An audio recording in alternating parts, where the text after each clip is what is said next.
ಕರುನಾಡಲ್ಲಿ ಕಾವೇರಿ ವಿವಾದ ಮತ್ತೆ ಕಾವು ಪಡ್ಕೊಳ್ತಾ ಇದೆ. ಇವತ್ತು ಕಾವೇರಿ ನೀರು ಹಂಚಿಕೆ ಸಂಬಂಧ ಸುಪ್ರೀಂ ಕೋರ್ಟ್ನಲ್ಲಿ ವಿಚಾರಣೆ ನಡೆಯಲಿದೆ. ಸರ್ವೋಚ್ಚ ನ್ಯಾಯಾಲಯದಲ್ಲಾದರೂ ಕರುನಾಡಿಗೆ ನ್ಯಾಯ ಸಿಗುತ್ತಾ ಅಂತ ಅನ್ನದಾತರು ಕಾದು ಕುಳಿತಿದ್ದಾರೆ.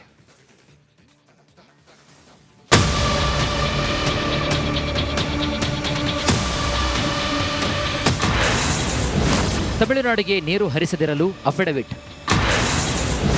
ಇಂದು ಸುಪ್ರೀಂ ಕೋರ್ಟ್ನಲ್ಲಿ ಪ್ರಬಲ ವಾದಕ್ಕೆ ಪ್ಲಾನ್. ರಾಜ್ಯದಲ್ಲಿ ಹಲವೆಡೆ ಮುಂಗಾರು ಕೈಕೊಟ್ಟಿದೆ. ಅನೇಕ ಕಡೆ ಬರದ ಪರಿಸ್ಥಿತಿ ಇದೆ. ಅನ್ನದಾತ ಬೆಳೆದಿರುವಂತಹ ಬೆಳೆ ನೀರಿಲ್ಲದೆ ಹಾಳಾಗ್ತಾ ಇದೆ. ಈ ನಡುವೆ ಈಗಷ್ಟೇ ಕಾವೇರಿ ಜಲಾನಯನ ಪ್ರದೇಶದಲ್ಲಿ ಮಳೆಯ ಸಿಂಚನವಾಗ್ತಾ ಇದೆ. ಕೃಷ್ಣರಾಜಸಾಗರ ಜಲಾಶಯಕ್ಕೆ ಒಳಹರಿವು ಹೆಚ್ಚಾಗಿದೆ. ಹಾಗಂತ ಡ್ಯಾಮ್ ತುಂಬಿಲ್ಲ. ನದಿಗೆ ನೀರು ಬಿಡುವಷ್ಟು ಜಲಾಶಯದಲ್ಲಿ ನೀರಿಲ್ಲ. ಇಷ್ಟಾದರೂ ಕೂಡ ತಮಿಳುನಾಡು ಮಾತ್ರ ನಮಗೆ ಕಾವೇರಿ ನೀರು ಬೇಕೇ ಬೇಕು ಅಂತ ಪಟ್ಟು ಹಿಡಿದು ಕೂತಿದೆ.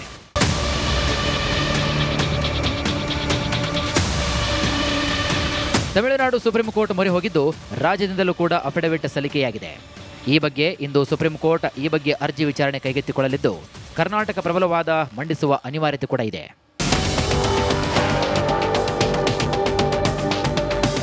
ಇನ್ನು ಈ ಬಗ್ಗೆ ಪ್ರತಿಕ್ರಿಯೆ ನೀಡಿರುವಂತಹ ಸಿಎಂ ಡಿಕೆ ಶಿವಕುಮಾರ್ ನಮ್ಮ ಪರ ತೀರ್ಪು ಬರುವ ಸಾಧ್ಯತೆ ಕೂಡ ಇದೆ. ಕಾನೂನು ಪಾಲಿಸಿ ರೈತರ ಹಿತವನ್ನು ಕಾಪಾಡಬೇಕು ಅಂತ ಹೇಳಿದ್ದಾರೆ.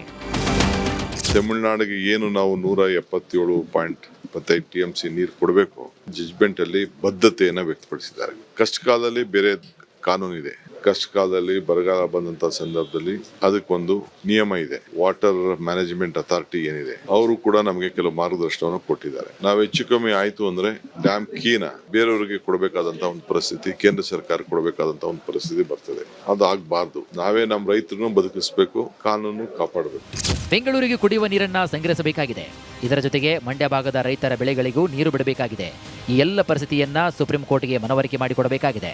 ತಮಿಳುನಾಡು ಅಪ್ಲಿಕೇಶನ್ 17th ಏನೋ ಬರುವಂತ ಅವಕಾಶ ಇದೆ. ಸರ್ಕಾರ ಸುಪ್ರೀಂ ಕೋರ್ಟ್ ಮುಂದೆ ಹೋಗೋದ್ರಿಂದ ಬಹಳ ಗಂಭೀರವಾಗಿ ಸುಪ್ರೀಂ ಕೋರ್ಟ್ ಮುಂದೆ ನಾವು ಎಲ್ಲ ಡೀಟೇಲ್ ನ ಸಬ್ಮಿಟ್ ಮಾಡಬೇಕಾಗಿತ್ತು. ನಮಗೆ ಸುಪ್ರೀಂ ಕೋರ್ಟ್ ಅಲ್ಲಿ ಒಂದು ಸಂಪೂರ್ಣ ಮಾಹಿತಿಯನ್ನ ಎರಡೂ ರಾಜ್ಯದಲ್ಲಿ ಎಲ್ಲಾ ಇಲಾಖೆಯಿಂದ ತಗೊಂಡು ಸ್ವಲ್ಪ ನ್ಯಾಯ ಸಿಗುತ್ತೆ ಅನ್ನೋ ನಂಬಿಕೆ ಭರವಸೆ.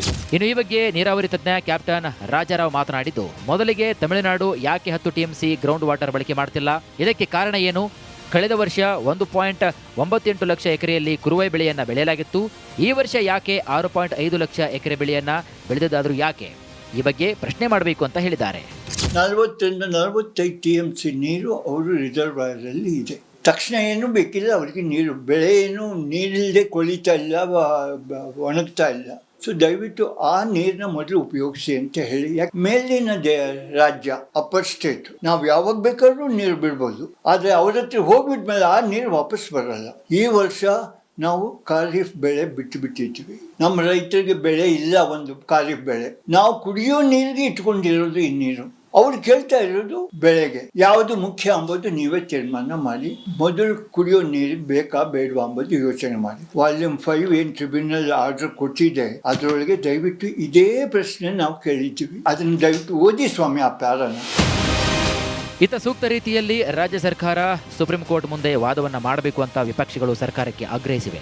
ಟ್ರಿಬ್ಯುನಲ್ಲು ನಮ್ಮ ಪರವಾಗಿ ಬರ್ತಾ ಇಲ್ಲ. ನಮ್ಮ ವಕೀಲರು ಕೋರ್ಟ್ಗೆ ಮನವರಿಕೆ ಮಾಡಿಕೊಟ್ರೆ ನಾವು ಕೋರ್ಟ್ನಲ್ಲಿ ನಮಗೆ ನ್ಯಾಯ ಸಿಗಬಹುದು ಅಂತ ಆಲೋಚನೆ ಮಾಡಬಹುದು. ಸರ್ಕಾರ ಸರಿಯಾಗಿ ನೀವು ವಾದ ಮಂಡನೆ ಮಾಡಲಿಲ್ಲ ಅಂದ್ರೆ ಮತ್ತೆ ಅಲ್ಲೂ ನಮಗೆ ನ್ಯಾಯ ಸಿಗಲಿಲ್ಲ ಅಂದ್ರೆ ನಾವೆಲ್ಲಿ ಹೋಗ್ಬೇಕು? ಈ ಪರಿಸ್ಥಿತಿ ನಿರ್ಮಾಣ ಆಗದಿದ್ದಂತೆ ಸರ್ಕಾರ ಮುನ್ನೆಚ್ಚರಿಕೆ ಕ್ರಮ ವಹಿಸಿ ಸೋಮವಾರದ ದಿನ ಕೋರ್ಟ್ನಲ್ಲಿ ಸರಿಯಾದ ವಕೀಲರುಗಳನ್ನಿಟ್ಟು ವಾದ ಮಂಡಿಸಿ ನಮ್ಮ ಸಮಸ್ಯೆಗಳನ್ನ ಮನವರಿಕೆ ಮಾಡಿಕೊಟ್ಟು ಕರ್ನಾಟಕದ ಪರವಾಗಿ, ಕರ್ನಾಟಕ ರೈತರ ಪರವಾಗಿ, ಕನ್ನಡಿಗರ ಪರವಾಗಿ ನ್ಯಾಯಾಲಯದ ತೀರ್ಪು ಬರುವಂತೆ ಸರ್ಕಾರ ಮಾಡಬೇಕು ಅನ್ನೋದು.